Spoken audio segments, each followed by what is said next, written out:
emitala amayanja ngo budde bwa kiro balamusizaako ate waliwo n'abali ngo budde bwa kawungeezi yonna gy'osinzira okubanga oli tuli ku STV nze Haji Kazibwe Bashir Mbazira nga bwomanyi akadde kabeera bwe kati nga bulijjo essaawa Mulindo abagamba akalagane tekajja bulika programu yaffe The Sharp Talk ne Joseph Tamale Mirundi mutabani wa Yohana Mirundi ne Mmole Namatovu abeera atwegasseko butereevu nkwaniriza okuba naye muzeeyi agafeeyo nze mbagamba nti omukulembeze bw'alema okufuga Uganda talina nsi ndala gy'asobola kufuga.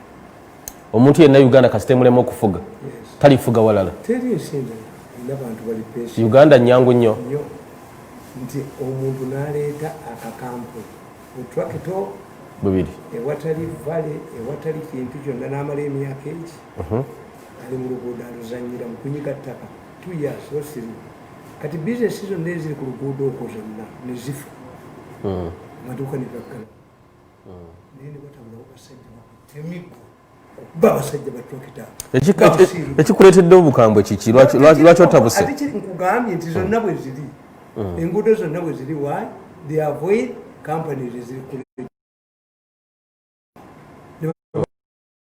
kiriyo. So olowooza abakola ba contractors abakola enguudo za Uganda abakola kasongo bantu ensi yonna governments don't give things. Government never make concessions. Governments are pressurized. Baba teyako kazito nti abasajja ne bakeera ku makya tractor ne bazikumako omuliro ne badduka next time a contractor kajina will think nti egindi babakuba negindi babakuba negindi babakuba but you have people kati kampuni zaano zonna abantu abali wano bonna enfufu yabagobawo ku luguudo lwaffe luno olweno ewatali vale ewatali mugga nga tewalina lusozi lulemesa bantu ewatali ki olowooza waliwo obuzibu bunene. The moment you fail to rule Uganda, you cannot rule another country. So Uganda bagita kimpe nkyekubire yanti abantu bamanyira bwakabaka bafa babonoona obwongo bali submissive feudalism yayonona abantu bano obwongo eyombwa yakabaka oyo mwami wakabaka musajja wakabaka eyo society ezimbiddwa ku musingi gw'obwakabaka abantu babeera bakikaki abantu baba yes dance nensi kitegeeza omuwumba tuutu. You see, a king is a human being. The difference between the Kabaka Mutebi and you is who married his mother. Yenjawulo. If Mutesa married your mother. Then I did the Kabaka. Kakati to cheat mystification because this one is a human being. Kati to accept it is a special human being, you must be demystified. Mubongobo. Yes. So, monarchic countries zonna nfu erigwe munange ali naffe naye tusoketereza essawundi oyo akazindaala ako kabenga akakaako ka microphone akaakaawo omuvubuka kajja akakutereezeeko. Tuli butereevu ku STV wonna wonna wosinzidde okulabika nti no kyatugoberera. Joseph Tamale Mirundi omukukunavu gwe tuli naye amakya ag'olunaku olwaleero. Otwagala okulabika nga tutandikira amawulire agafulumya ekiro ekikeseza olunaku olwaleero ag'okufa kwa omusumba Yiga Augustine eyali amanyi Kawala. Joseph Tamale Mirundi, Pastor Yiga abadde munno. Yes, era nkugambye kyenkoze bubi.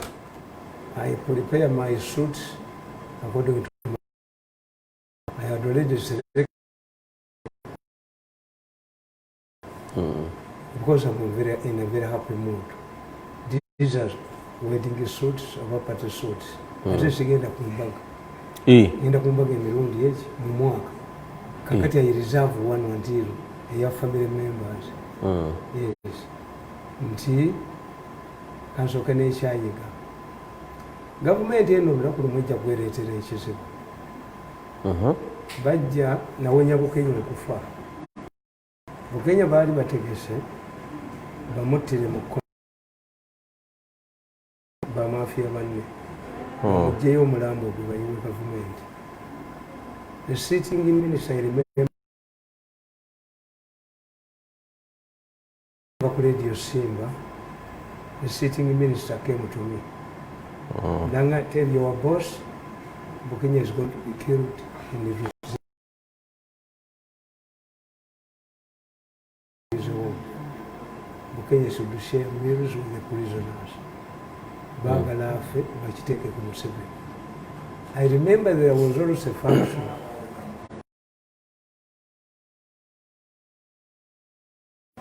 Bukenya bali mulabidde ne ku function ye. He suggested to me, there is a judge who is very close to Cardinal Wamala. We have talked to him. He is willing to grant Bukenya bail under the circumstances. Nendagira omuserikale wange follow up with this man. Namuwerekera. Emotoka yali agipakinze Kalira Kirabu. Nga bagamba batya. Babakutta Bukenya baligenda nti ani yamuse. Fe Abaganda tugamba nti Kayombe n'anaafa. Yiga yalina olumbe lwe ng'atambula ndolekembeera ng'omuntu yenna bw'ayinza okuba omulwadde. Olw'okuba baali tebaagala kuwulirayo omuntu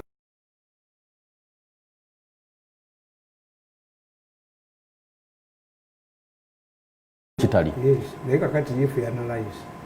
Waliwo omusajja bamuyitanga Profesa Lisoba.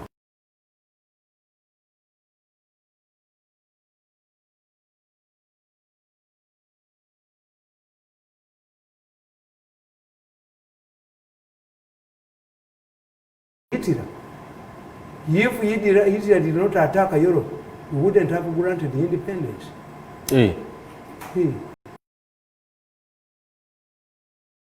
That the Second World War was to force the Europeans masters to grant independence. That's why Egypt becomes in 56, Ghana 58.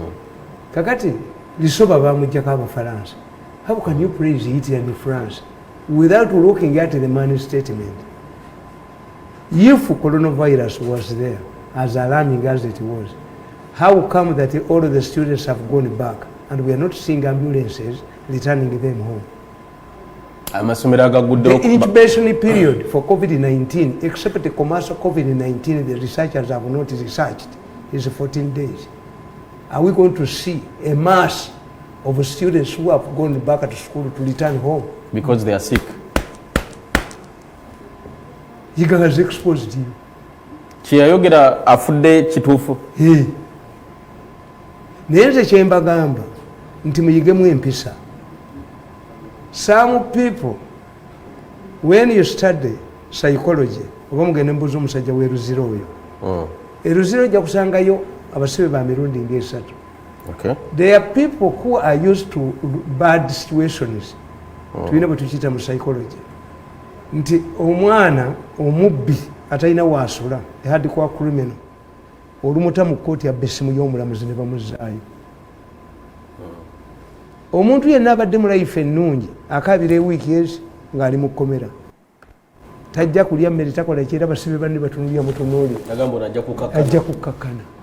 Kakati omuntu yenna gw'ojje mu extreme n'omuteeka ku extreme ayina kufa.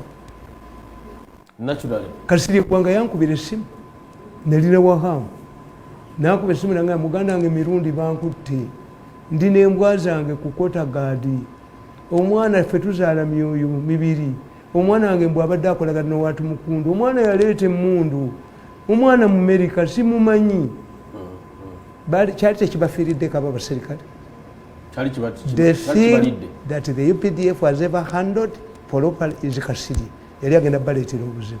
Because nobody, what did you hear Kasiri? From prison? From Mumbiya omuwulirako Kasiri to be active. Okuva lwe baamukwata taddamu kuwulira amawulire gaafa. Oyinza n'okusanga nga Kasiri bye yali anywa kwolwo temwabimuwa. Obulamu ne butabuka. Omuntu omunyi w'enjaga bw'ogenda mu laabu bakubuuza onywa emisokoto emeka nti emisokoto 10 ne bakuwaako omwenda kitundu ne bakuwaako omwenda ne bakuwaako 8 kitundu so that the body builds up itself. Never you die. Chita tayavudde mu kkomera. He is sick for 3 weeks. Abdallah Chitata? Yes. Kati mulwadde? Mulwadde 3 weeks. Kyetaaga ba psychologist wali baddewo ne transition from prison back home. Ng'oyira osooka wumulirawo. Pastor Iga abadde n'obulamu bwa amabala mangi abadde controversial. His background. Yes. How many people know nti yali wa kadongo kamu yiga muganda w'abasudde. Even look the same. Yiga TV akasajja ko kawanyisizza yiga kamuwambeko TV. Ate. Ewaffe bajja bakubirayo mulinyangayo. Kati ogenda kulya message gisomere kikubuzeeko bakubireye ewaffe. Toyagala basoma bubaka bukwogerako. Teri. Guboliba ofudde toyagala abantu kujja. I don't want the security amwebyo. When do I become good? In life obadde ng'oli mu. No. Then you agree with Obote.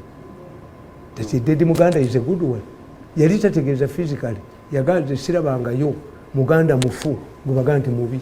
Kye yali ategeeze. Era ne bamugamba nti kafulu Obote ate kyakuvuma. Tiyo kafulu mu kuvuga emmotoka. Abamuyitirivu.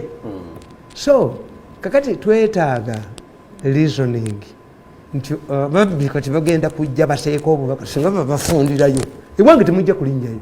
Pastor Iga my will is clear kukubirayo bammotoka za gavumenti. Eddambe walikola. Yes, tebagenda kulinnyayo. Mukuzika kutayagala mu gavumenti. You have hated me in life. Why do you appear? Okulaba gwe banziisa obuwanvu bwa Kabuli nti mumaze.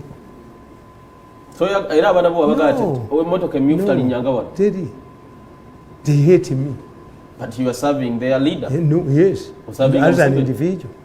Anti kati yega leader go serving na kulira bano bonna. Kakati ekyo mu kyemba gamba nti yes a criminal but you are not a suspect. Nti doko okubeera ababbi ye doko yemu mufuti mubajeje yagendamu. Because you are equal before the law. But some things zijja kubaleetera obuzibu. Mulimu ebintu. Why don't you put somebody under house arrest? Yes. Shabani Bantaliza naye afudde abadde omumyuka w'omwogezi wa government ku media center. Omwogera coach. No, ffe batugamba bwera bw'osoma psychology batugamba nti omwezi gwa September October this is when a mother earth opens her mouth to eat his children.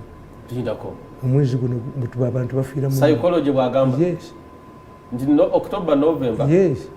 Ate Baganda abedda bakugamba nti omwaka guba gwesalira guba gugenda. Ojja kufuna winds, ojja kufuna amataba, ojja kufuna musisi between this time. People die. Maybe the change of climate, negojotalaba obachi. Yes. And when somebody dies, nze kyenewunya Katonda nti kakati Bantaliza abadde ayisinganya neeyiganga tebamanyi nti balagaana kumpi omulundi gumu. Nti bajja kufa mu kiseera kyekimu. Yes. Batunuluyanga Sebagala nga tebamanyi nti at that time ffenna tujja kuba tugenze. So Bantaliza kikyaleka emabega we? Bantaliza bamulwanyisa. Tomanyi nti baali bamuseba olwa tractor. President namuwa omulimu ne bagamba nti tasaana ne bamukwata. Naye ate enkomawo nekolera. Nze enkomawo. Yadde esimbyo ne kamu. Abo kyembasaasiramu. When these people, you see, what you don't know, for 14 years I was studying this mafia gang.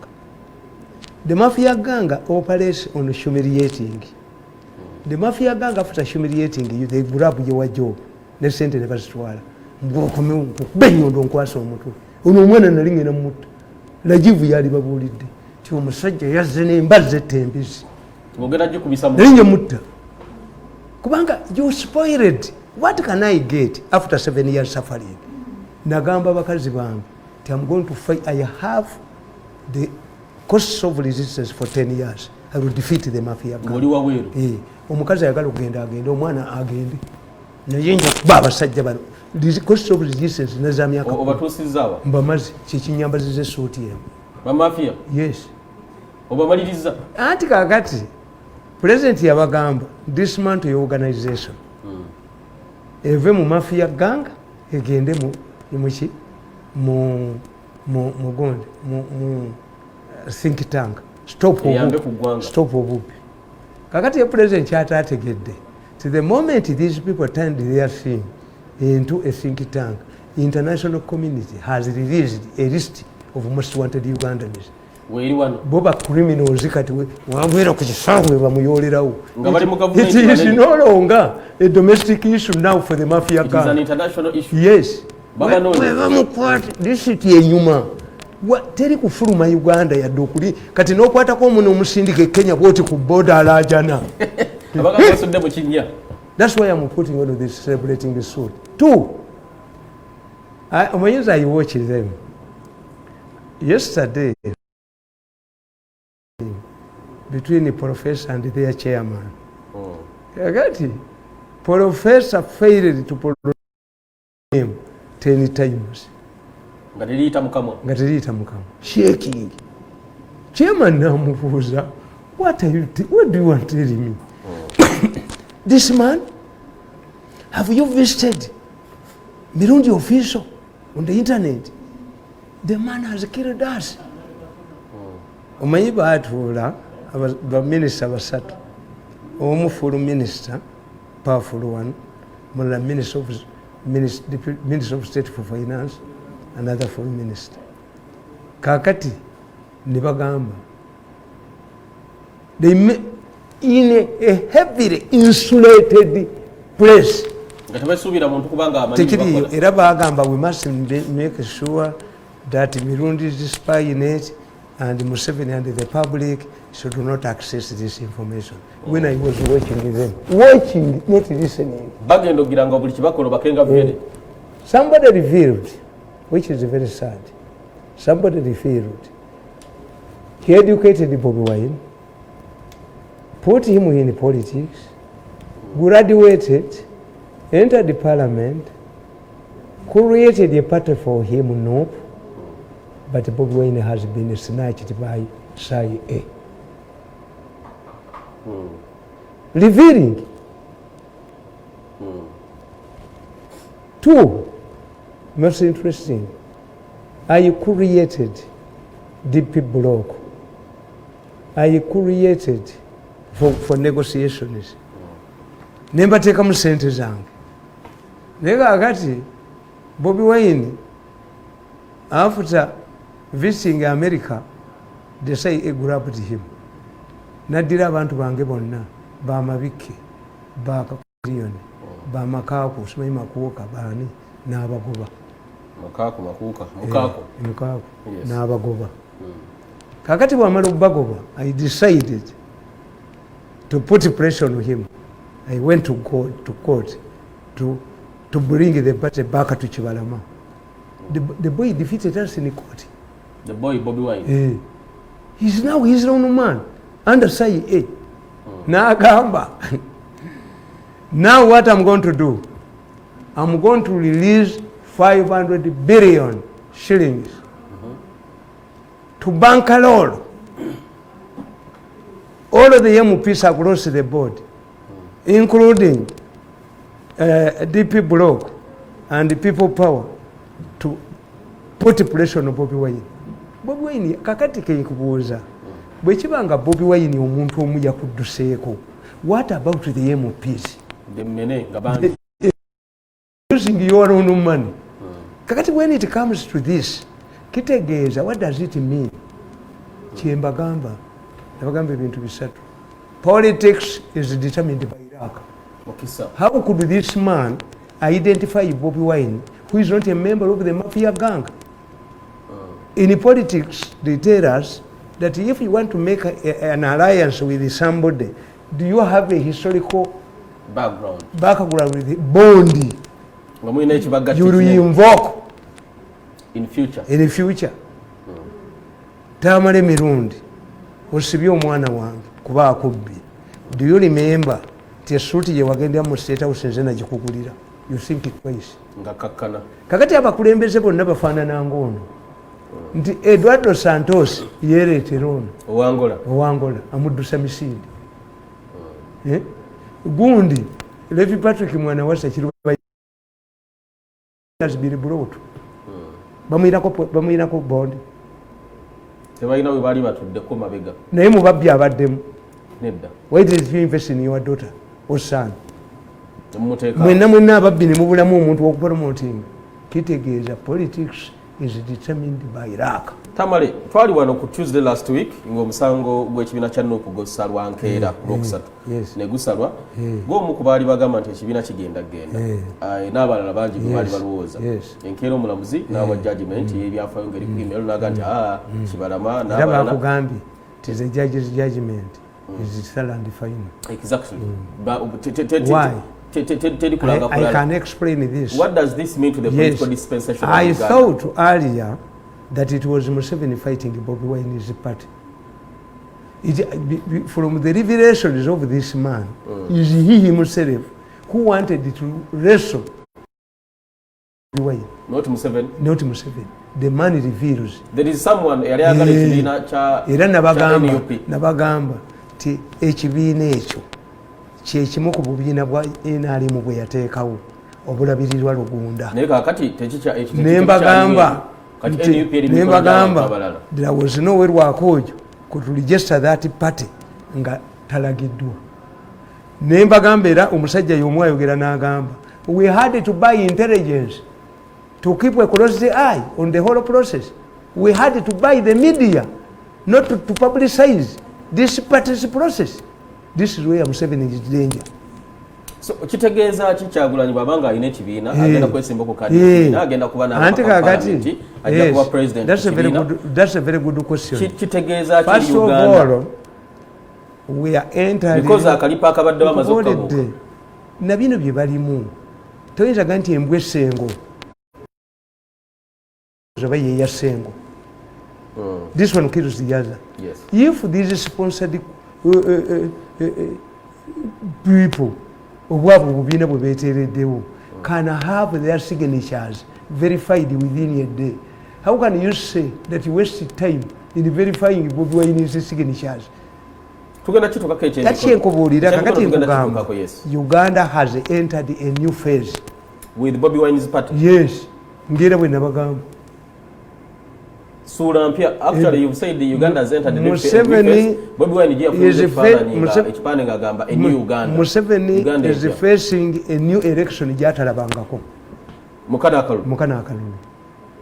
Why? Anti tetubaddeewo na official foreign intervention. Katulina foreign intervention is built in our domestic affairs. Mafia list. The man reveals that we are remaining with one option to go into our graves. Kufa. But you see, now you're going to intambula nenga abasai eba nondola bwe bati. I had to invest you people. Don't ask me why I invested in people like Bobi Wine. I fear because this is the only country I have. Yes, who created this trouble that are haunting you? Is it Museveni? Kakati Bobi Wine tufunye and a candidate on our gund, presidential gund. What do you no, nkakukubire. Bobi Wine, you've seen him coming through the music, yes, from the ghetto, from the horse's mouth. Yes. Akugai, we lost Bobi Wine to say A. Say A, Central Intelligence Agency. What? Okay. What do you have interest? Everywhere. Let me tell you. No, mutumanya American system. Sai esobola okukola ebintu gwe president wa America, you are going to be here for 8 years. Sai ekolera America emyaka 5. We must flash out to the Chinese. What is America's problem with Uganda? When this man revealed that Bobi Wine had been hijacked by Sai Bobi Wine namuwandiikako ti Bobi Wine fits in American strategies. Did you? Yes. Mukatabo kano. Uwa. Ngenda kulagawo. Okay. Nembaga nti once you see a person you underrate American USIA nti a campus female student mubasiramu mbawalabu omuwala n'ava mu bakazi abeebikka n'ababashiri ekigo. Hassan Omar al-Bashir. Yes. Sudan. Yes. Bamwita Allah Amina. Buli lwolabanga omuntu omunafu nga gwe baleese. Uhuru Kenyatta bamukubanga mu amaaso mutamiivu.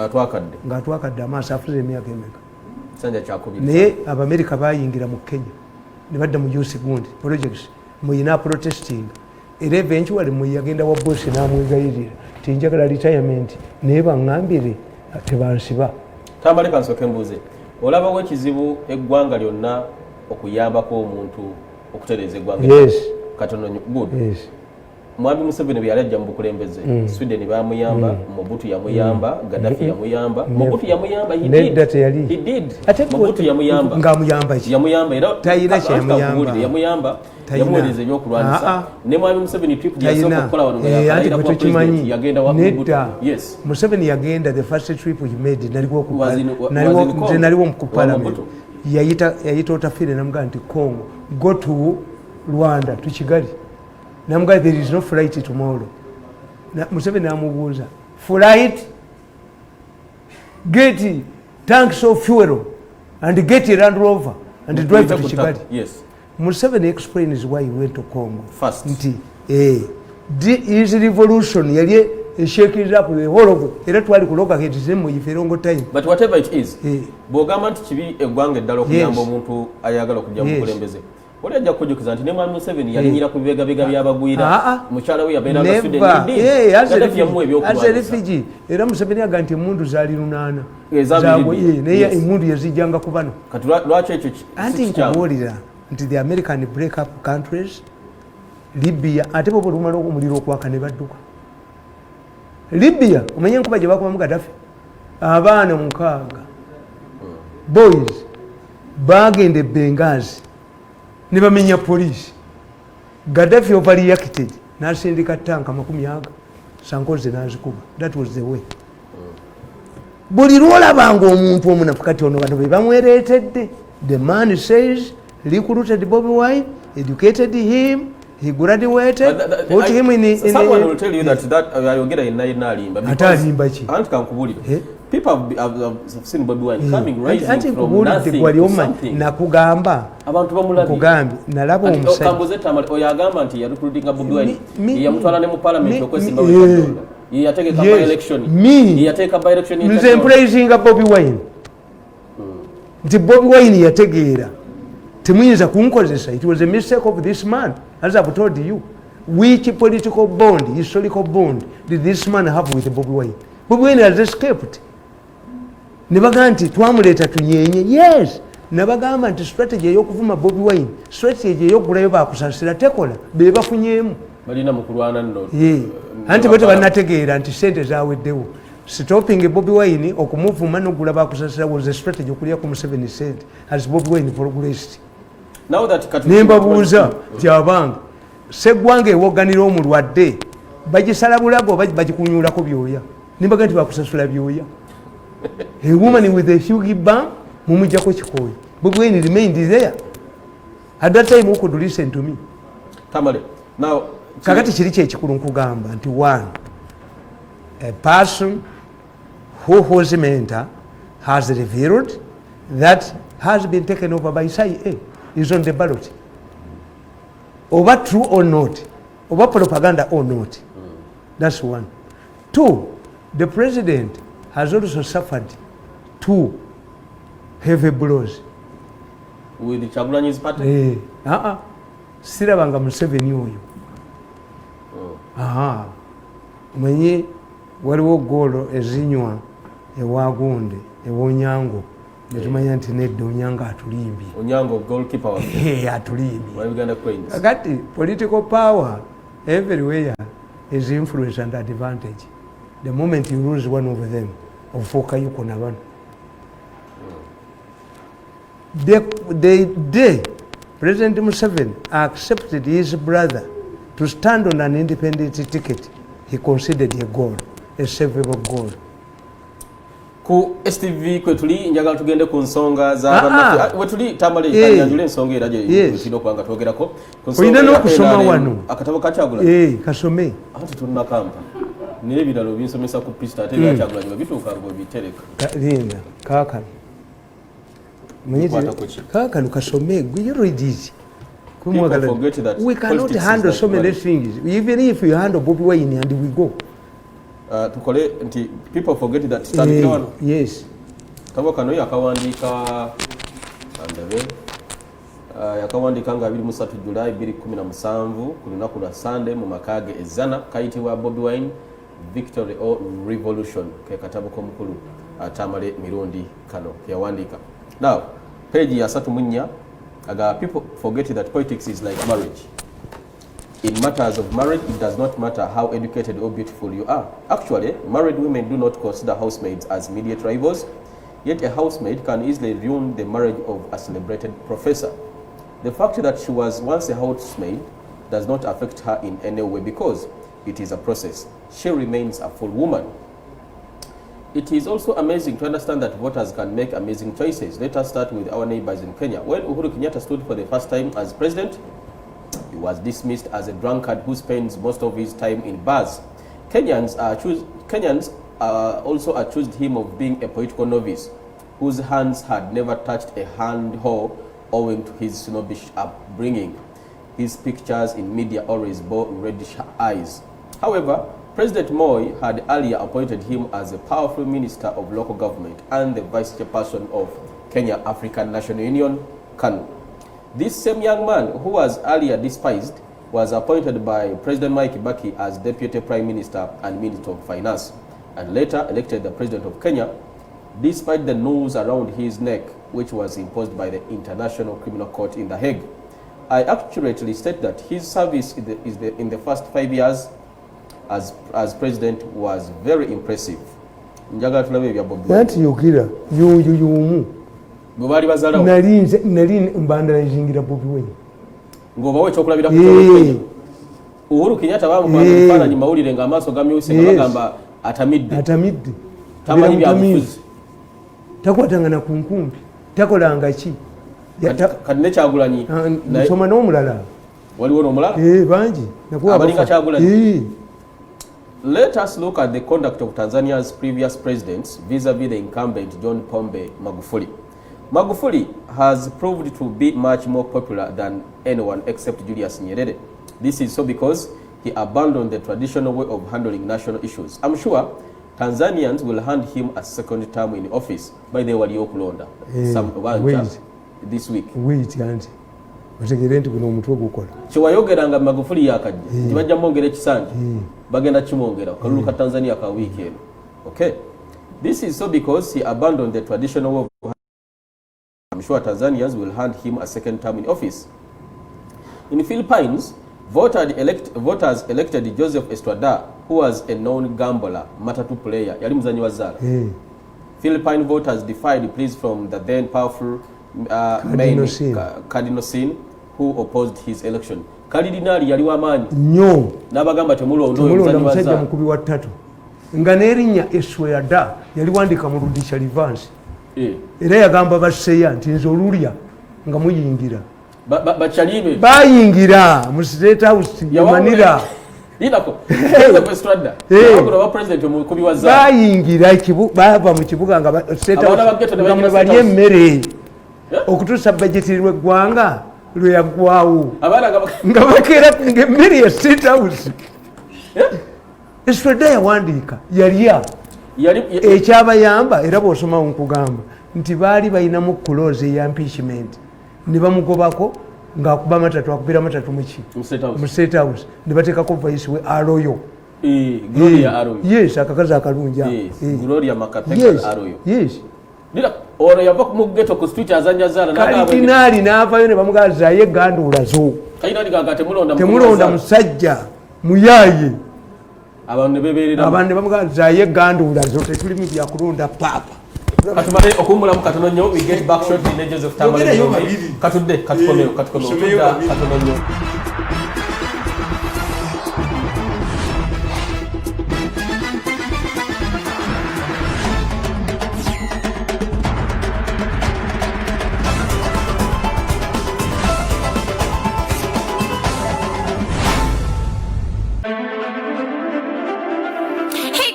Watching STV, select for fun.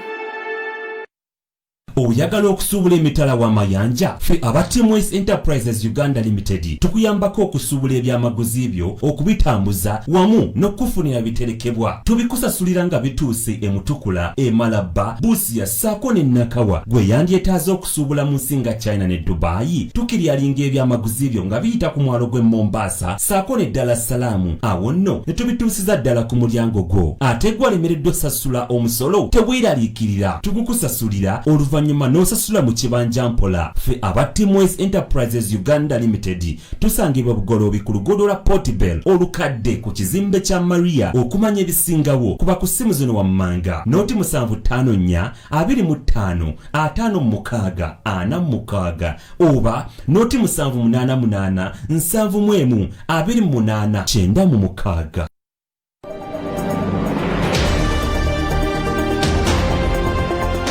At exactly 8:45 p.m. East African Standard Time, join me, Elijah, to Youngman Awakening, putting focus on current affairs, be it political, social, or economic news.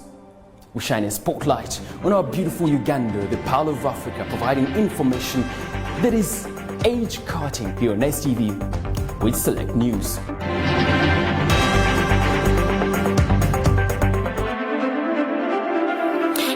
You're watching STV Select for Fun.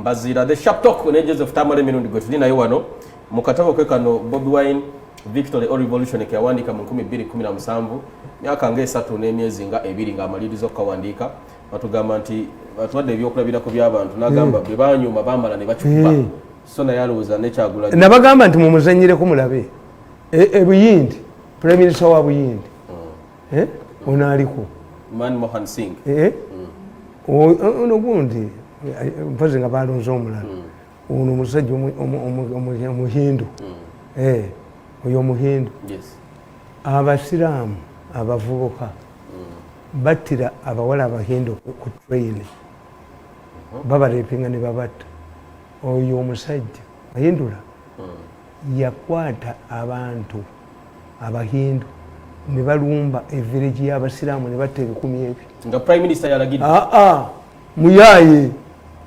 omuhindu radical. Yes. He was blacklisted by America and Britain. The moment he defeated the Congress party, the American ambassador to Delhi, he saw Kumusesenkano.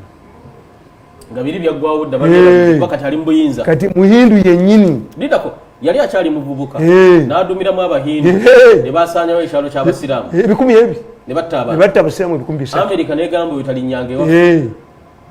Najja mu kalulu nafuka Prime Minister wa Buyindi Abamerika be basa anti yali Prime Minister Gujulati n'abagamba nze siri musiraamu naye buli abbe sente za gavumenti mutemu omukono sije bamujja omuleetedde eri atema ababbi sente ateme ababbi emikono yet the moment you mess up society ngabo bajja baali balowooza nti omusajja ayinza okuba the powerful Congress party mu Buyindi was described as a good nga Uhuru Kenyatta ngani pombe mafuguli pombe kitegeeza ki pombe mwenge ekitegeeza bamujereganga ti anasema na pombe kitegeeza ki mwenge yes pombe kulembera Tanzania pombe kabira yasalanga ndongo 8 na kamiliyoni eggwanga yalifuga emyaka emeka kati olwalero n'ekibiina ekyo kyekisinza abaka ba parliament is a rightful member of the Senate. Politics gwe yazannye omuyita wakuzannye n'agenda ate nasigala nga yafuga Tshisekedi alina kyafuga egende Congo. That means these are planted by CIA ye bemaze obbategeera nti aba basajja kakati ate Bobi Wine according to the revelations of this man ye yamwereetera. Kakati the question is, whom are we fighting? Why don't we tell this man to fight Bobi Wine he brought? kubanga nabaga nti Abamerika bo bwe bakukozesa n'obaddukako bakutaminatinga gundi Bin Laden yali waabwe nabe waggulako Bin Laden yakuba abalasi emitwalo 15 n'agwaguba mu Afghanistan. When the same man turned against them, bamutta. Why? He went away against American interests. Saddam Hussein bamu arming akube Iran. Yes. Nti Iran is spreading gun Shia. Iran yaleta abo ba Hezbollah abatega bomu nafa. Equation nekyuka n'Abayisirayiri.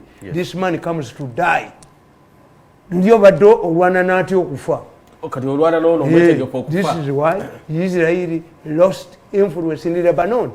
Israel yayina a security zone of 8 square miles in Lebanon. Jeri kati anti omuhezbollah ajja kufa. Tajja kutaasa. Ye bamubikira bukirizi. Sebo onofencha. Equation yabaona bune bagiteeka kufa kati Iran.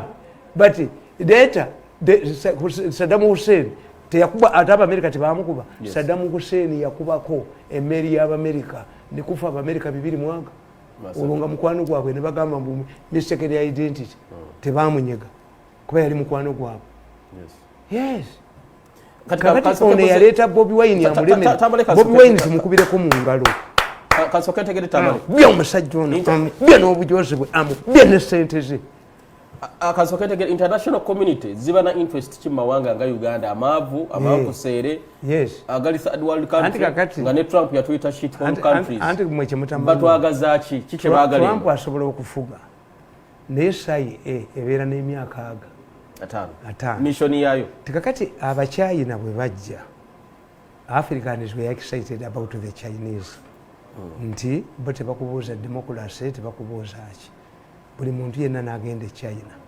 Naye abasajja babazungu tebayita bakuzanya. The first Kibachi government faced challenges from Europe and America. Why? Tibayina omusajja yali ayigigi bagesongo bani nadduka with a lot of implicating gundi. So the Kibachi government decided to buy military equipment from China. They even sort of sent Kenya company ekuba sent ze Kenya y'Abafalansa eriruddawo eri Kenya wenyini ne bagati tuzibajjeko Kibachi government the first Kibachi government ne bagati na agreement eri ennanyuki abajasi babungereza gye bajja ne batraininga nabo tugibajjeko balekayo ne bomu ne zituttira abantu. Let us move to the east. Naye waaliwo omusajja the most Kibachi minister bamuyitanga Dr. Mulungalu, Minister of State for Internal Security. Mulungalu kansa n'amukwata n'agenda ku embassy ya Bungereza. If everything good comes from China, why don't you go to China for treatment? Nabanga bayina buli kirungi. Bali abasajja baaluka ensi yaabwe bazze balaba China bwemera and how to dismantle it. Africans are excited about China. Where does China sell its good products? Ensi yokka mu nsi nga 3 efulumya ebintu byonna mu nnyumba n'ebiyiwa ebweru n'egula ebipya America. Everybody is running to American market. Yes. So bwe baagala okubreakinga kakati these people, there is a plan by Americans to flush out the Chinese influence in Uganda, even in Africa. And Uganda is on the list. Uhuru teyatoninga down yagenda nye China. Yagenda na jeshi wa bilioni mekana zimba kundi yonna agenzo gitegera nga China babbi railway. We are excited about the railway. Every country is reviewing. Why Museveni asula mbuliri bwani obwebyo bufuzi n'obwebyenkolagana ba China wa America? Na yena bo bayogedde. The president in his old age, he cannot be independent. He sent his budget yeggwanga over 50%. Atendo tibagenda mu World Bank. Kibula bu musango gwa ham gwaba kugumula. Era na wandisa akatabo the face of a brave judge. Uyo musajja tasangika mu Uganda. And I later realized yes, the mafia gang is in Europe and where who are lending money to Uganda Rangami. Is it not employed by Museveni to cheat our money? Kubati tukyagenda mu World Bank. Kasayije okulinnyayo ne Matiya Kasayije ne Bahati babakwatirayo. Wow, kakati kitegeeza nti if what this man is saying is true, we must change the approach on Bobi Wine. Situkuba tear gas. Bobi Wine tuyina mukolako politically tumukube n'Amerika be if it is there. Don't give him any chance of creating America we bayingirira kubanga nkugamba ti when a housewife suffers brutality, abuses by her own husband, and when this wife sees the husband coming back bleeding, ayagala omusajja yamukubye kuba mulabyeko naye ng'akaaba. Kakati we the gullible societies in Africa, when we come fed up by the mafia gang nga bali wana abajoga buli muntu ne mujoga omukazi mugenda bamuli mu sente muzibemu kakati abantu ba Uganda bajja kuwaniriza nnyo like everywhere for any intervention ngatuva ku nsonga no omwana n'alemera ku mukazi wa jenda an innocent musoga woman kubanga omukazi balese sente for any money mwagala okuzibba omulenzi n'alemera ku mukazi omulenzi n'alemera ku mukazi when you will learn febe mujoze let the president give you kale president abagambye mukole mukifulete febe mujoze mugenda kutuwaza mu byonna byoyogedde be mujoze nsi mugenda byoyogedde mbadde nkuwuliza bannasali be musibi nsobola okuwunzikanga nga the impact the humiliation these people have gone through on your hands muyinza okubeera one Tamale era president yaliisa abantu abajogeddwa bonna emisango gyonna gye babakaati natuza olukiiko lw'abajogeddwa nambole n'abajogeddwa ogendayo nawe kubanga yakikola nti nassali n'omusiba ng'agenda mu UNESCO kubanga muyina 10 billion zemwagala nga tumaliriza ensi yonna ne mugijuuga ne mugiteeka ku bunkenge kamutembe ennyonyi Tamale olina koyogedde wano kamutembe ennyonyi basajjamu ogambye truth or not propaganda or not Bobi Wine will be on the ballot come 2021 oba propaganda oba si propaganda Bobi Wine agenda kubeera kalu 220 mukkiriza nti abalakidde anti kyenkubulira sokotereza akazindaala ako kuliko mundaawo kaliwo katumale omuzeeyi kamale kambale bulungi kimanye bino omuwala kajje wano akatereze omuwala jjanya ate ankwata bulungi muwala jangu okwate bulungi muzeeyi wano nze ne bwe nnali omwana mutono nasulanga neddole emboliza tukyali Quest TV mukwano gwange olina okuba nekyekuba tukyali Quest TV wonawona wosinzira okubanga otugoberera Joseph Tamale Mirundi nga webatereza akazindaalo ke tubuulire ekibuuzo kino kye tubuuziza mwebale kubanga muli naffe abatugoberera wali eri ku kitimba mwebale kubanga kwe muli omugambye ebibuuzo byammwe bingi musobola n'okuweereza ebibuuzo byammwe mwa Mirundi ekibuuzo kiri nti ogambye truth or not propaganda or not Bobi Wine will be on the ballot paper come 2021 nti oba propaganda oba si propaganda oba wa America oba si wa America oba America bamutaddemu senga basi bamutaddemu Kyagulanyi ali kalulu mu luzungu twali kugambye nti the horse has bolted now kyenjagala okubuuza mukkiriza Kyagulanyi nti abalakidde anti nze nkubuulira sino Kyagulanyi si gwe mpaana Hitler waliwo omusajja bamuyita George Owens yasinga emizannyo gya Olympics nga musajja mu America muddugavu Hitler yagamba ono sinza muwa mudaali eno nkima si muntu mugende muleete omuzungu we yasomesa enkima eno okudduka okusinga abazungu I don't attribute Bobi Wine's success to Bobi Wine. When a man has confessed, I identified Bobi Wine, I educated him. But do you believe that man yes. Tamale. And he says, I created a party for him. When he was kidnapped, when he was snatched by the CIA, I tried to wrestle the party from him. 2, nze tombaliramu nabagamba nti Museveni is not fighting Bobi Wine. From day one.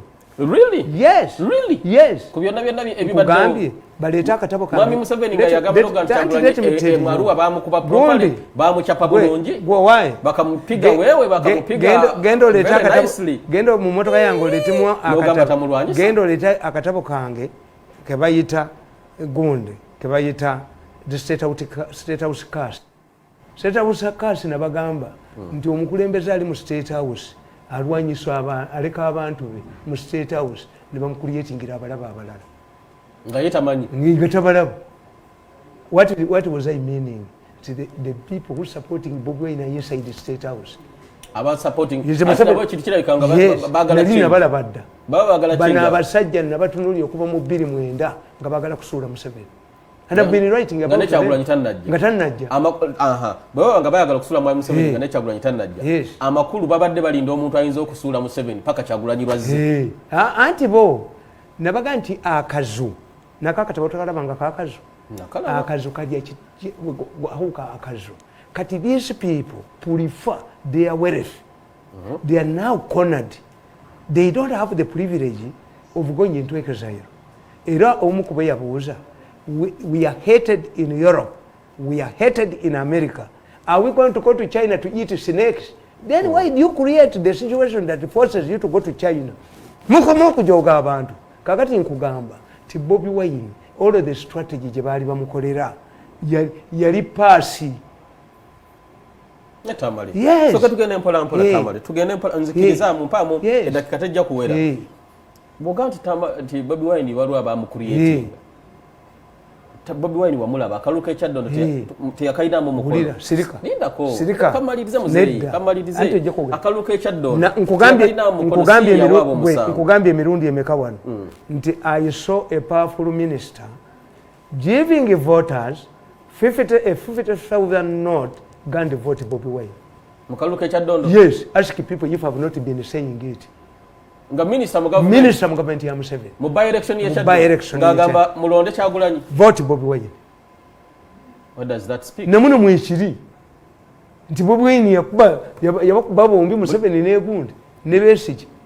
Mukyalanjuba n'avaayo n'aga nti all efforts by Museveni to bring Mukyalanjuba back mwena aleme wachi Tamale omuntu akulaba Juba yagana omuntu akulaba bwana awulira ngo ogamba Kyagulanyi waliwo yamuleeta waliwo yamugira ajja kuwakana naawe naye nidako ajja kuwakana naawe naye amalaatu ule akkiriza agambe Tamale kye kimusasuza hold on Tamale kye kimusasuza kubanga as a spin master from Seven oyina okuteeka wembeera eraga Kyagulanyi kati mpagirani oyina okulaga abantu Tamale mulimo gwo and you have to be paid heavily for that okulaga abantu Kyagulanyi is not a making of the people. I praise Kyagulanyi. This money man made a mistake. Kyagulanyi is a lucky man. He did not but go. He is success here is attributable to the people. No. To the people. No. To who? Kankubulire. Ebizigo cosmetics help beautiful ladies. Nti Kyagulanyi, you can tell me. Nti Kyagulanyi bazuula omuntu ali marketable omuvubuka bani bamafia ne bamugamba atandika okuyimba yimba tugambire kuyimba yimba kagoba ate tebategeera ne bamugamba atandika okukola enyimba za Kyagulanyi zonna bebazi wandika enyimba za Kyagulanyi zonna batukanye bakulalira twajja nabiremba batukanye bakulalira twagwa nabiremba. It is inspiring Tamale. Buli omwasi bakiwani buli omwasi bakiwani yasibye omusajja ekiwani kankukubireko mu ngalo kankukubireko mu ngalo Bobi Wine ju yakubye omusajja ne sente zo kati ali walala gwe nosiba ne nodira Bobi Wine noga Bobi Wine abayimbi bayina ensonyi abayimbi bayina ensonyi nga bamulanga ne bakuba ebipande n'atajja nga sente yaziridde n'akulekera abalabi bakube. Bobi Wine yabakubye.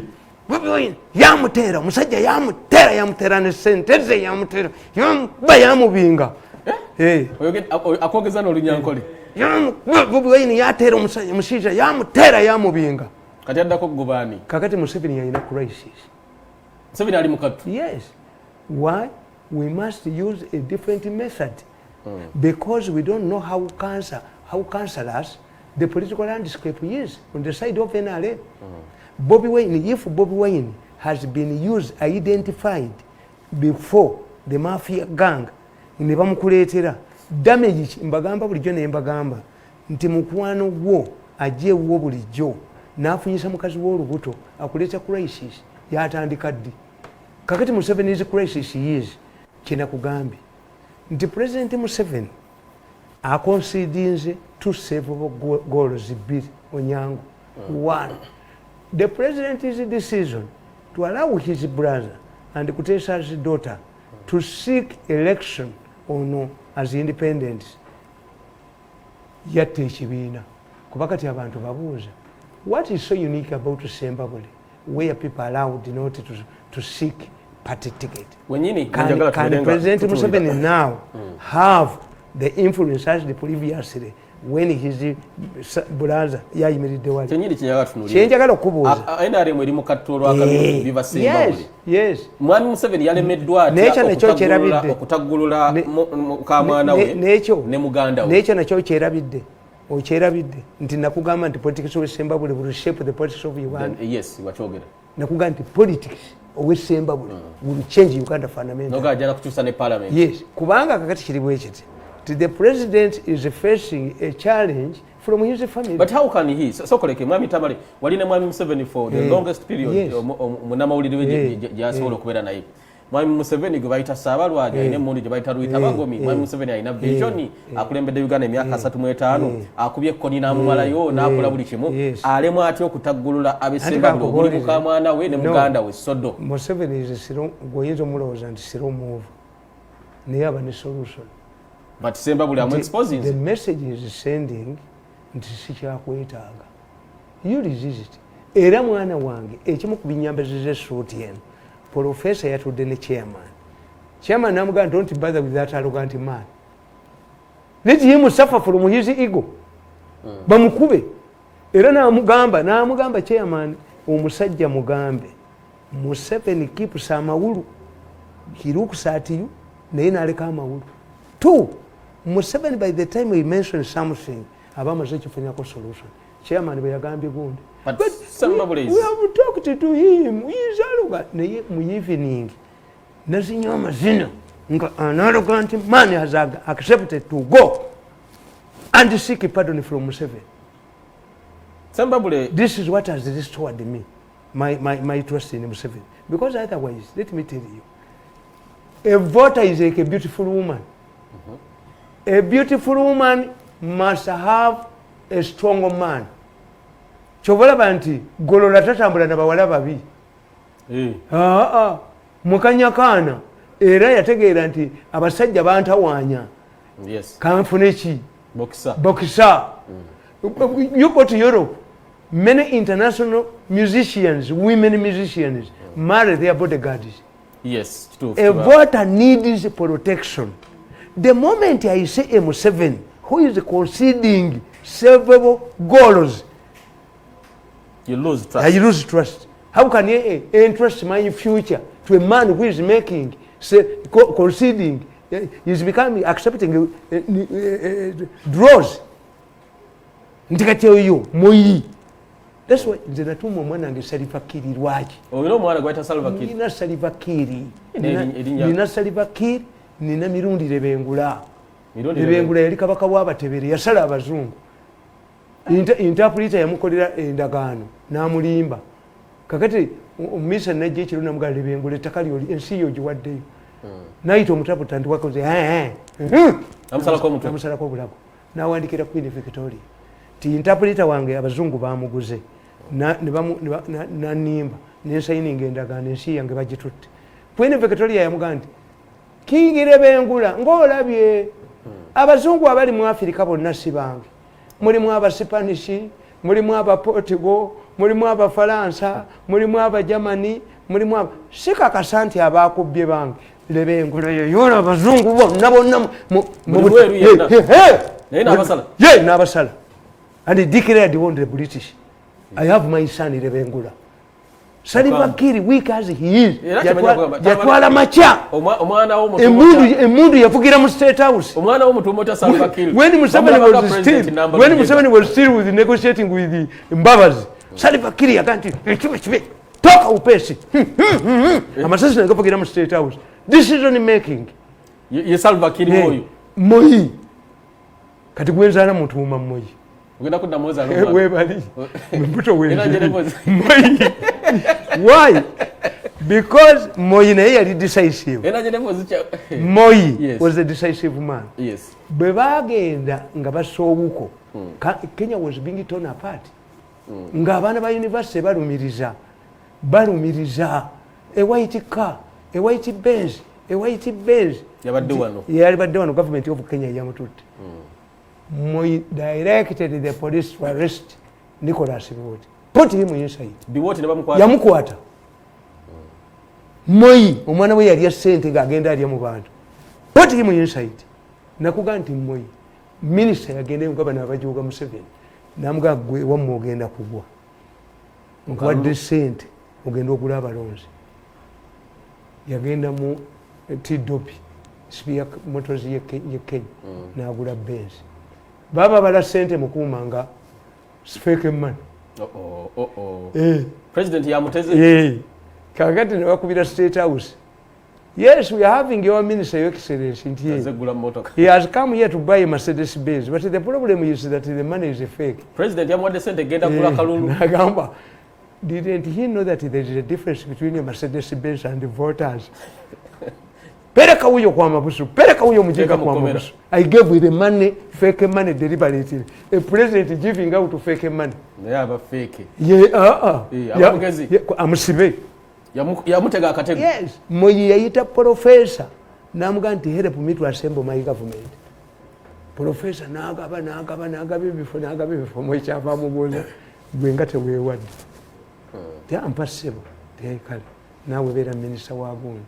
Kati omusajja ono kye yakola yadda ku ssimu n'atandika okukuba essimu gwe nkujjeemu gwe sikuwadde Moi agenda okulaba nga amasimu agajja mu State House muzeeyongobedde ki manyi Moi kye yakola Moi teyanyega baalangirira cabinet nga noono yegikoze taliimu eyajjemu banne nga yikyayagala okugamba if this man is the one who drafted this cabinet how come that he does not feature omusajja bamulonda n'ogenda mu East Africa Legislative Assembly n'agaanayo mu Nairobi yavuganga tractor ng'agudde eddalo.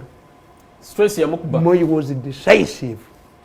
Kakati ono onagamba nti yaleeta Bobi Wine at least the president yali mukoze ekintu kimu. His house would have been searched because we are talking about bank rolling by 500 billion. Where do you petrol lipata wapi? His accounts would have been frozen. Okwata quietly nti agenzo mwega ye no, the public would know to restore trust nti mukanyakana atambula amanyi nti ayinabba omukubi waki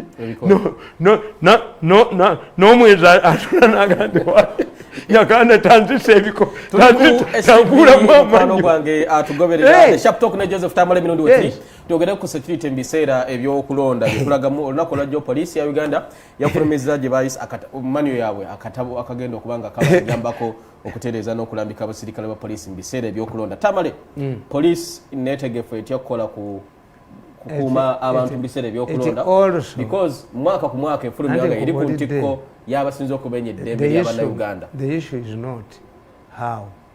I've told you all of the strategies that the government had in mind don't apply now because the Bobi Wine they had in mind is not the Bobi Wine now.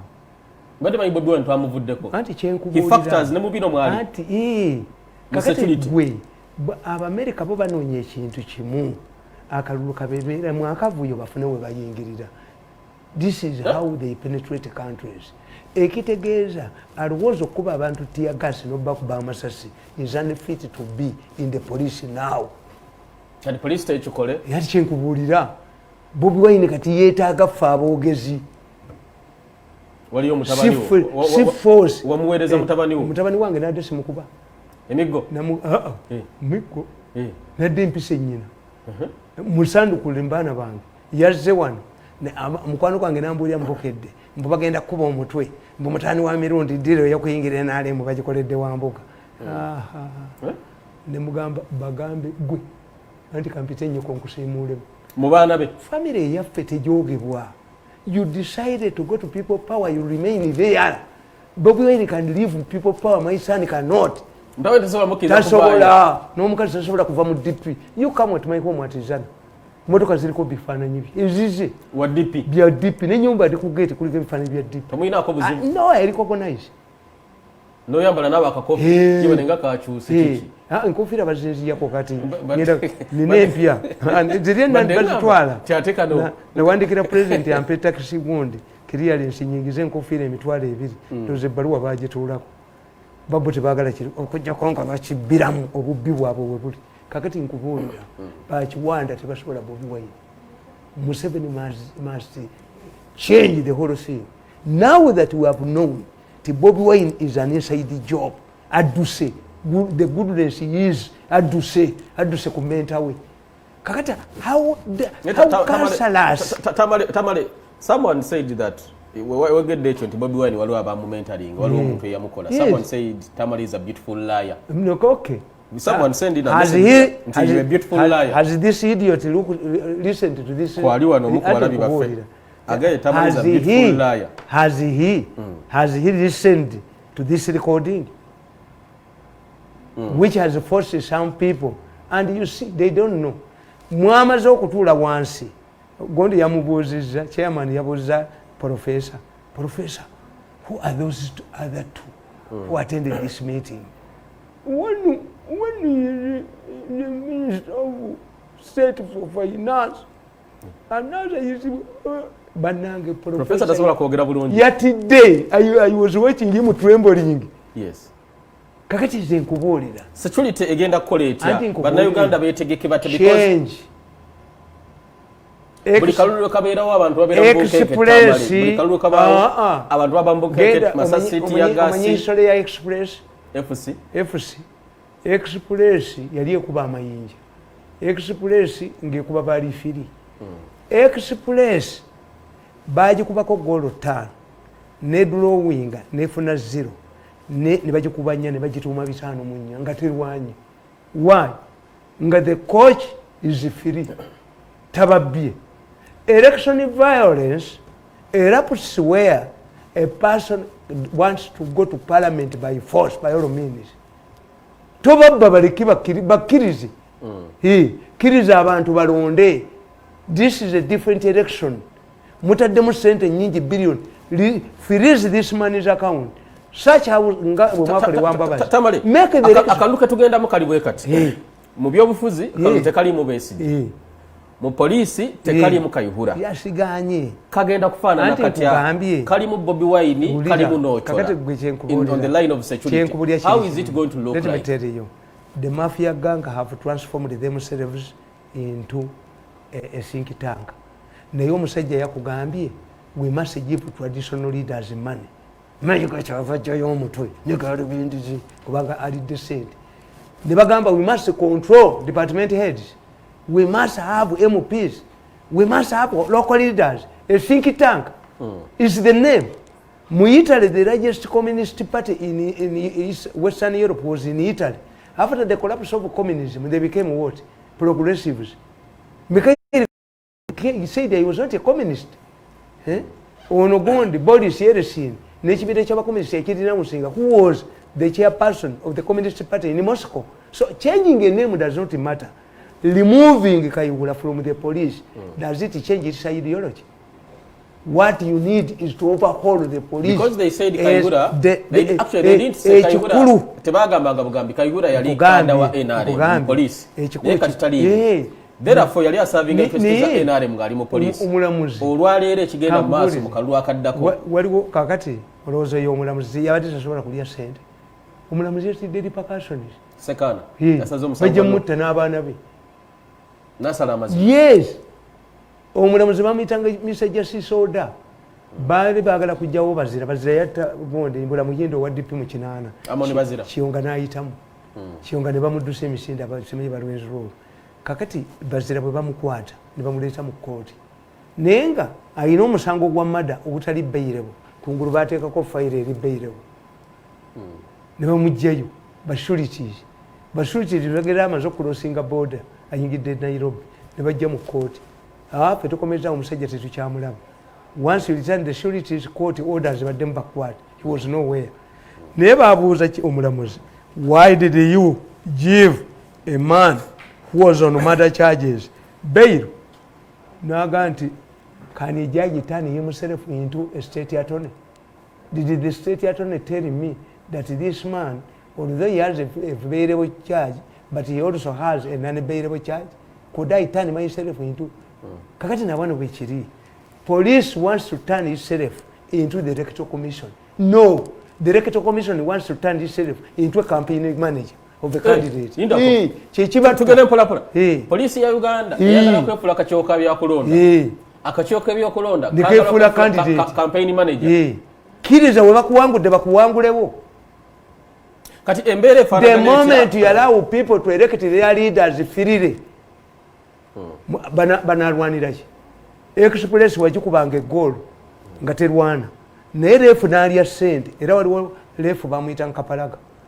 Kapalaga yalya ssente mu musajja wa KCC. Kapalaga yakuyitanga najjawo kadi ya kyenvu bwati n'akuyita mwe bw'otegwise mu penitentiary nze penalty n'agijjawo basasudde mwe nga mulowooza nti amuyita mukola ki muwoninga naye Kapalaga yeepankira ku mupiira gw'Express ab'Express balumva Kapalaga ewe ne bamukuba ne bakwata ne mukazi we radio cassette zaali z'amaanyi ne bagijjayo kati Kapalaga abaafuwa omupiira omulala mu kirasa ne bawanika Kapalaga nga bamulaga TV gye bappa I'm telling you kyali kitya mu kinaana yes Kapalaga yali mu refu naye nga mubbi thief kondo nga atunda emipiira yes kakati Kapalaga bwe bamuwanga ssente aba KCC oba abavira kati ng'ajjayo omuzannyi wa vira ng'amulaga kaadi ng'agenda ogimuwa gwe bw'otesule mu penitentiary nze golo n'agijjawo penalty n'agijjawo mulemedde erimu ku defense genda weesuule kati abba Express omupiira aba Express babuyiwa Kapalaga bamulumba n'ewuwe ne bakwata abaana abawala ne bakwata mukazi we ne bakuba Kapalaga ne bamunyaga n'omunyaga Kapalaga abaafuwa omupiira omulala ne badda mu kirasa ne bawanika tipi ze babba ewuwe Kapalaga kakati the drug the medicine for Express yali egi kugifunira fair judge fair referee if we want to have a peaceful in Uganda, don't rely on the brutality of security forces. Can Museveni survive without that? Yes. Can he? Museveni will win. The problem has he won without violence? Yes. Chenda mukaga wala be miviye jali muno kwa chikolwengo but Museveni was largely still popular mukaluka 12 mugumu efujo ne libera ligi bese jira toka no kwanganga bili mukaga ne batta no muntu abadani bagana nata no muntu do you know why bili 10 wala bye cyabadde amali agaliwo bili 10 mukaga do you know the reason why Museveni buli kalwa you see Besigye did overestimated himself. Nti Besigye yabadde alowooza mu violence nti abantu ba Uganda basobola okuyiwa ekintu ne bamulemwa Besigye tebamwagala kati azze ku bbali. It is up to both the opposition candidate and the government, the president of Uganda, who is also a candidate, to agree. If I'm defeated, I hand over power to you. If you are defeated, concede defeat. But Tamale, mukiriza abantu naye bano simanyi nalabye omukazi mbwapudde mu ereketo commission ye n'aleba abamu muveemu singa babuyuuliroyo bakuliriddewo mmere. Allow these people, if they are 10, they are 10. Let the voters decide. Tamale, police, why do you bother somebody to withdraw? What method do you use that this man is weak or not? President Museveni yagende Kamuli n'amala Kamuli ennaku ezi ayogera n'omusajja ave ku bwachairman bwe Kamuli amuwa obwala disi. The man stubbornly refused. Ne bwe baakuba akalulu ke Kamuli mu by election yafuna obululu bisatu nga bwe bubonyabonya Museveni. Allow the man to be defeated. Gundi omugenzi nali mu State House bwedi omugenzi bamuyitangani Kezimbira Miyingo. Yes. Omuvubuka najja yava mu KCC. President namugana igwe mutani wange lwaki tova munolekera Kezimbira Miyingo. Namugana nze nina omulimu gwange mwana akamutani. Naye nali mu bagenda giwangula ewaffe. Kezimbira Miyingo si waayo. Batuka nomuyita Mihingo. Tiye Kezimbira Mihingo. Musajja we Butambala yakola kafaamu wa. President nagamba Kezimbira Miyingo. Vam nja kuwa minister. Kati Miyingo aba afuluma. Tamanyi nti aba protocol abambala amasuuti nabo basirikale ba Museveni. Yeye nnyini agenda kuwata awenze. ayogera n'aba protocol ayogera agenda ayomba. Yes. She was defeated by Yomvuka Bamwitani. Isaac Sejjoba. Ane yakubiddwa. Mukamyufu. Ine yakubwa. Ye yakubwa ne kwero siwa kumpi kubutavaawo. Yes. Kakati allow people to vote willingly.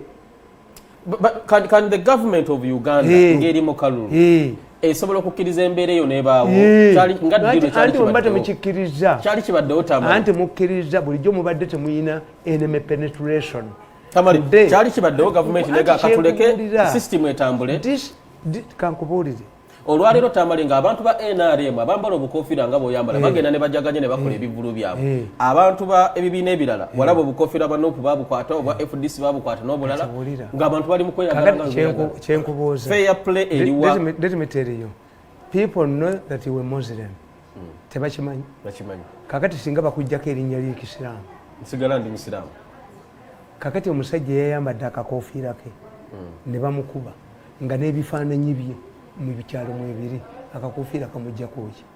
That is stupidity on the part of the Electoral Commission. Wadde yagala akakofiira kabeereko whether it is there or not whether it is there or you fought kakofiira you lost provocation the man without kakofiira kankubuuze mukazi wo bw'aba ayambadde bw'osanga muwalawo ng'ayambadde gomesi ya mukazi wo gw'otwala mu kisenge tekisoboka what type of brain is this tekisoboka egomesi does not matter kati gwe buli mukazi gw'ojja ogoba era waliwo omukazi omugezi nga mwenzi yayinanga gomesi bbiri nga bba bw'amugulira naye agula ezifaanagana kakati omusajja yamugoba ti ono mukazi wange yennyini ali mu gomesi kakati n'akola ki n'amuleka omukazi ye yasooka okudda eka n'amugamba gomesi yagisuula baalwana n'asuula gomesi omusajja n'addayo eka n'ayita ab'okubuko eno gomesi yennyini omukazi wange bwe yabadde era ne gomesi nagimusuuziza mulooyi omukazi yamugamba bujola baakolayo omu basumulule kesi yange omu oba eyo gomesi teriimu gye weesibako n'amuwangulira awo omukazi yabeeranga ne gomesi bbiri abenzi baba n'amagezi mangi kakati ono chairman wa Electoral Commission who has just landed from Mars is just realizing nti obukofiira bwaba did Bobi Wine change because of the akakofiira it won't affect him yes how naye kyembabuuza badde balabako kati poliisi lwaki yagenda nebusalako ne bateekawo n'embeera nti okwambala kofiira musango fe abaganda tuliyita bulabikolwa let me translate it in English ebbulabikolwa muganda will tell you that it is stupidity that forces a couple to engage in sex during the day as if they have preserved important things to do during the night. In our Chiganda culture, sex is reserved for the night. Yes. Kakati when Muganda tells you, Labona Rimubula Bikolwa.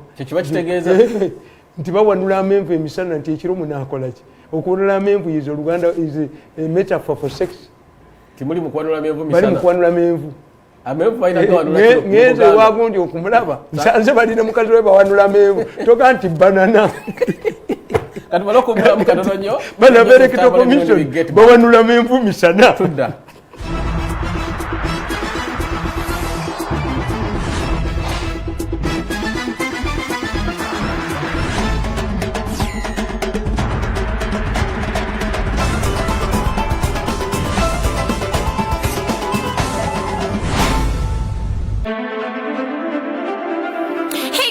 Watching STV, select for fun. Thinking security. Here is your #1 security solution provider, Cyclops Defense Systems. We specialize in a wide range of security solutions for individuals, companies, schools, and businesses such as security systems, cybersecurity, executive concierge, child protection, investigation, data protection, defense training, carrier self-custody, among others. We also have accessories such as investigation pens and glasses. Find us at Plot 2 Mviro Lane, Apartment 2B, Kololo.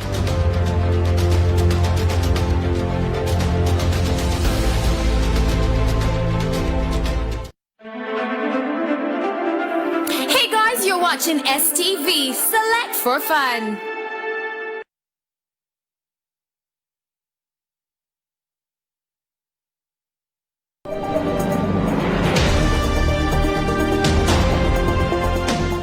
exactly 8:45 p.m. East African Standard Time.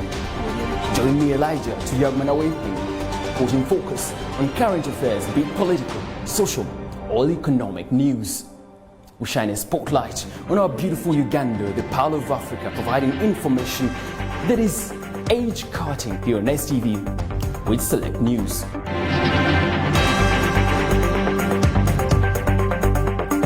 Lwaki abantu bangi bagamba nti president yatulimba batuwa amabaluwa ne bagamba emisango gyaffe tegitambula ne bagamba gavumenti yatulimba kino ebintu ebyo n'ebizibu ebirala tusazeewo tukole puroguramu eno ejja kubwangamu amasimu otubulire ebizibu byo ate nange nzije mbinnyonnyole nga omuntu omumanyi abadde mu gavumenti okumala ebbanga eddene ate mutuweereza ebirowoozo byammwe mutuweereza amasimu gammwe mutuweereza ebibaluma naye temutulimba kubanga ate nze kasitwolimba ate bwenkomawo kubanga tujja jerefyowenganga nti oli ensonga gye yatugamba ebbaluwa zaali feeke oli ensonga gye yatugamba tujja kubuuza nabali abasasula ssente tukuzuule nti bakusasula tweyagala kubba gwakubiri nolwekyo bwe tuba twagala okukola puroguramu eno etambule tubeerenga ebintu bye twalifunye tubifuna ababiremeseza nga tubategeera gwe mulamu ogwa puroguramu eno mbaagaliza okugiraba obulungi era mbaagaliza okugyenyumirizaamu mbaagaliza ebeerewo mugiwagire ng'endala zonna zenkola bwe muziwagira mwebale nnyo mwebale eddala. Hey guys, you're watching STV. Select for fun.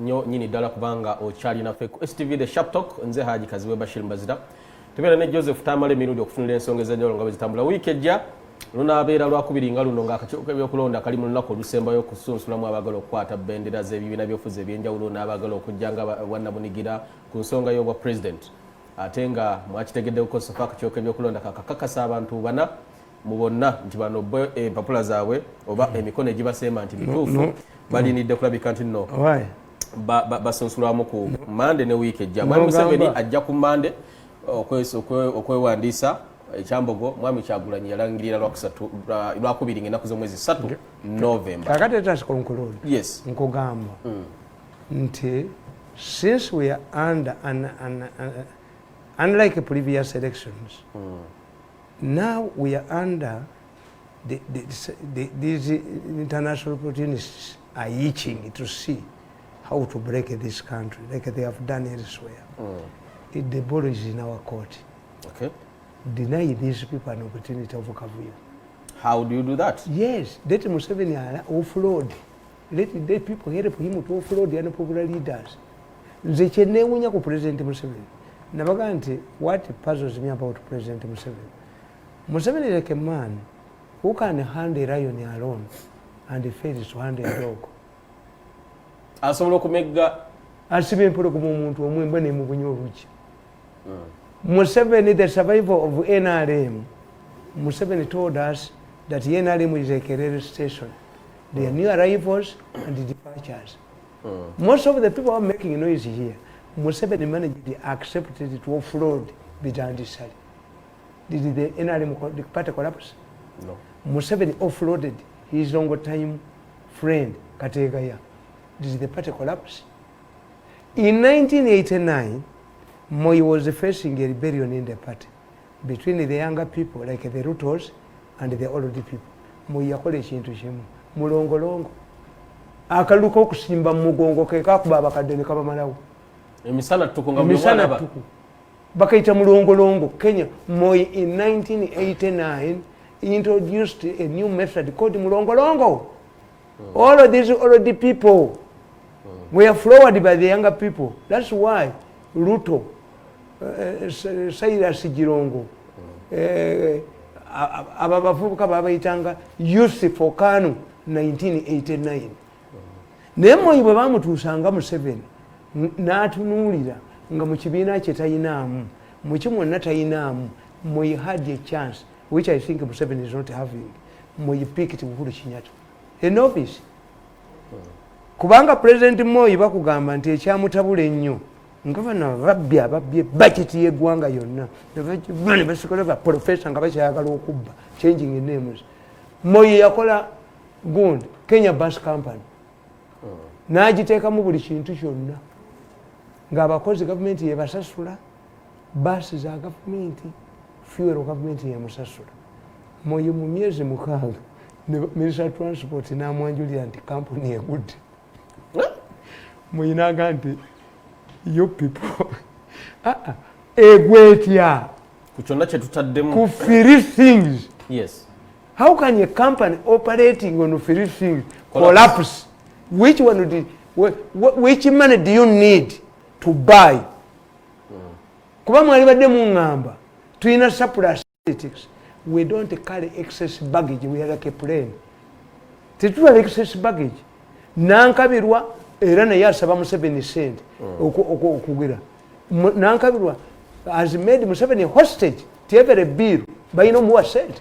What type of MPs are these? Ekitegeeza Museveni can do without MPs. Abaleke babakube bakyemani ba 5 bavuga tabawayadde ekikumi. Akulembere nani afuge nani? Be baleeta abantu. Omanye ekyayagaza ennyo Museveni wano. Twalonda okuva ku LC1 ne tulwawo nnyo ku magombolola. Era abantu ne balowooza nti okulondo nti tetulironda. Naye okulonda ku LC1 okutuuka ku magombolola abantu kirunde ekibejjinja hadi to go enerungujja ng'omutamiivu abalemeddeko ng'abantu kwe baagala nga bw'okamula layini walagi n'omukamula ali mu layini y'omutamiivu nga mpitirivu. Yes.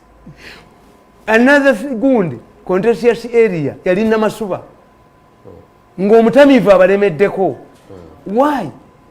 The people express themselves. This is why Cardinal Subuga came and said, I have extended Museveni's government by 6 months.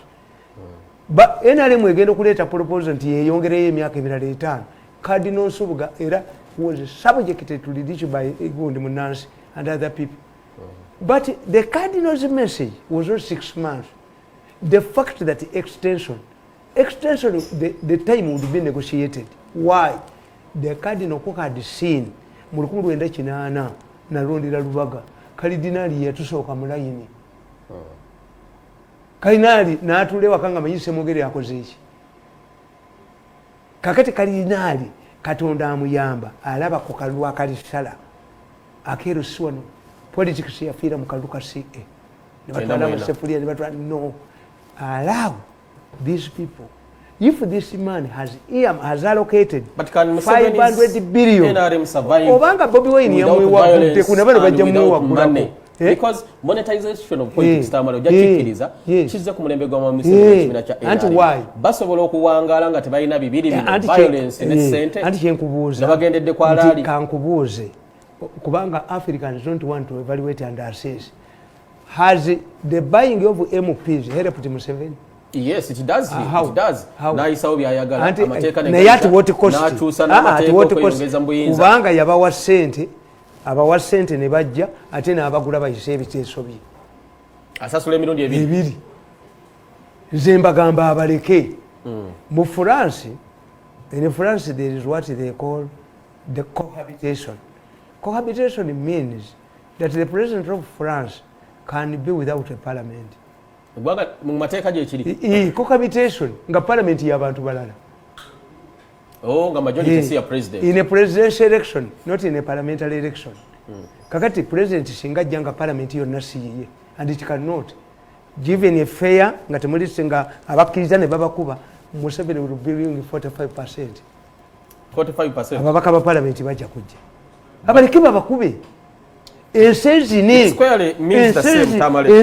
nga bwenkubira Bobi Wine mu ngalo yateera omugagga yateera byamere yamuteera byamere yamuteera n'empiya ze yamuteera yamubinga ne sente ze Bobi Wine oyo era olunakusinga ayongera investing mulala mwongere mu investing mulala nti obujozi bwamwe mujja bwextendinga by money violence never ne sente ne bataziteeka mu 7 falls below 40 yeah no yes he does 7 still wins nabagamba nti bado ba mafia balemeddwa okumatiza abantu nagobanika obusinga nekkulu bya mawulire olaba obuvuka bwa red paper bwawandiise mbu ekyagobeza kaka don't include me my name you are rubbish that story I know who wrote it baade bakutaddemu naawe trash mbono oloka ati nti bano be bakingi me mwendo kyeyo katubwate never include me in your rubbish stories in your trash never include me for credibility red paper learn it from here I know the person who drafted that story I can even give you a copy a draft trash bebafudde kukata bafudde katabazi bafudde katabazi bati oloka bati mutabani wa Amin this man said that Oloka was appointed because he successfully investigated the COVID money the man I'm talking about he said the man investigated the performance of government the man investigated something what kakati bwagala buno bwaledi paper ne bwejentisi baabo mbono Oloka ategere nti mondo twaledi rubbish never put me in your rubbish never put me in your newspaper again because I can embarrass you and put the draft of that story to the public. Abantu 18 abe bagala okubategeza kachoke byokulonda nti bagala besimbe ku president sofa abantu ngabana kachoke byokulonda kabakakasiza Mwami Museveni verified Nancy Kalembe Jeno Tumukunde no mukulu omulala abalala bachajja ne abalala bachajja ne Mwami Kyagulanyi tebanna mu verifyinga kicho olingira mu masawo. The only thing is for as a political scientist some people may think let us demystify the presidency. Tiabagezi bonna ffe twavaamu afukanya naabo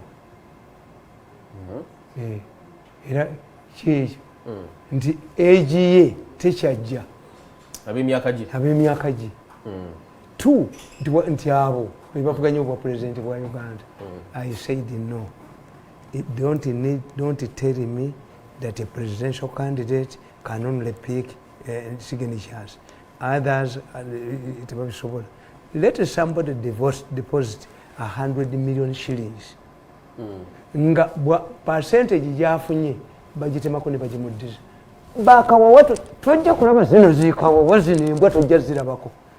Nange ndi ku ballot. I want to CV. Ne babuuza jjo ne mbaga nti I laugh at you. I did international relations. Imagine. Odidde omusajja Kiyonga. Crispus Kiyonga omututte e China ambassador munsi gyolowooza temugiconsideringa nti nsi y'amaanyi kakati omusajja ne Kenya esindise nani asindise ambassadors bonna okuwayo credentials ewa president wa China ng'owa protocol asoma is a minister, was a former minister, former national political commissioner, former MP oyo ne Kiyonga ayinawo ku CV neka kati waliwo gwe basome yali ye China is a former RDC ng'abasajja basoma. He was ambassador to America, Cambodia. He was ambassador South Africa, he was unategeera nti neggwanga litujoga ambassador ngobalese yaliko RDC yali China kyokka yes. Naye president yawulidde ba ambassador credentials zaabwe yes. Ategeera nti olumu twali Germany ne president oyo ng'ali ne Makeri nga mulinamu ambassador wamu owa Uganda yali atudde wali nga ne president atudde n'owa Germany n'akwata essimu noha mbw ani amukubidde mu meet ensi yonna ne ambassador wa Uganda noha ani amukubidde ya ambassador wa Uganda. This is the type of ambassadors you have. But that is the type of Germany protested. Then Germany protested. The president abalonda. Germany protested. Tolowooza nti n'ekika kya president alonda bano nakyo kikulu president ina political pressure. Why don't you create an institute where Uganda attend diplomacy fair? Noyita nga nayo bakulonza ofuna omusaala gwo tugenda kubanga tuwunzika tetuwunzikiraawo baleese obutabo bwobugwagwa ab'emmengo mbo twagala Oluganda twagala Oluluwo kati oyo omubbi yabbye. I challenge any teacher to give my children any of those textbooks in your stupid gun we cannot turn this our education ngeya Tanzania y'oluswahili kubanga samboda mboluganda oyo gondi simanyi Dr. Masazi ayina PhD mu Luganda bwetaziyibwa. For us we are training people for export. Tetu training bakulu babika. You can kill education yonna mugise. What are we going to remain with? Kubanga somebody wants to put into the books. I challenge any teacher to tell me to buy those textbooks. Social media ebimu kubibaddeko Tamale nga tuwunzika.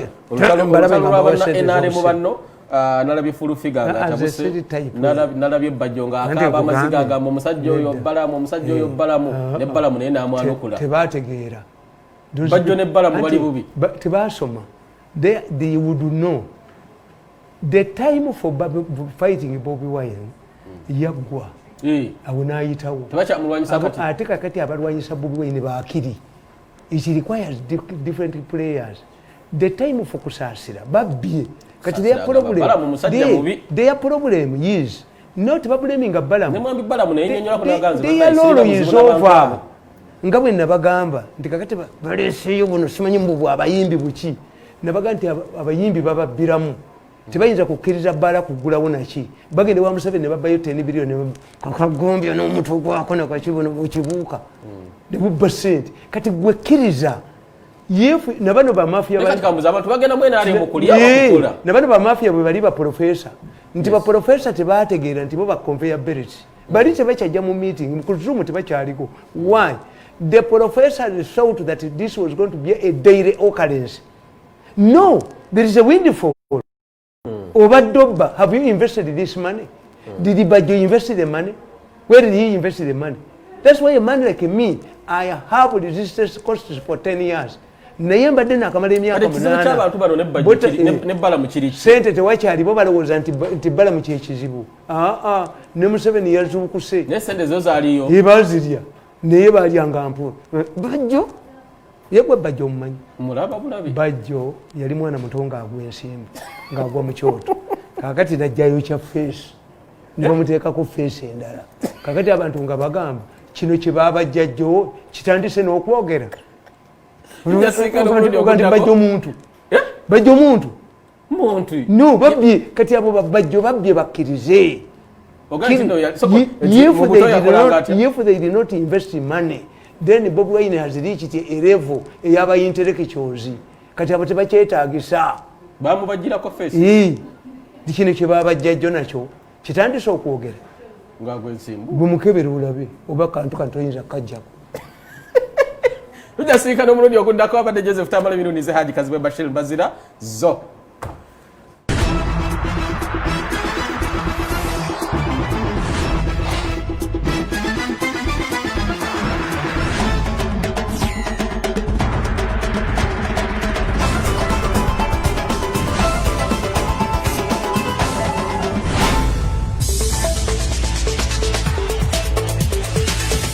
Ebirowoozo by'owulidde mu puroguramu eno si bya STV abakozi baayo oba n'abagiddukanya wabula bya muntu ssekinnoomu.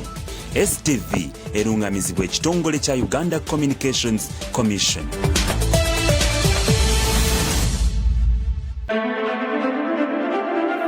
Hey guys, you're watching STV. Select for fun.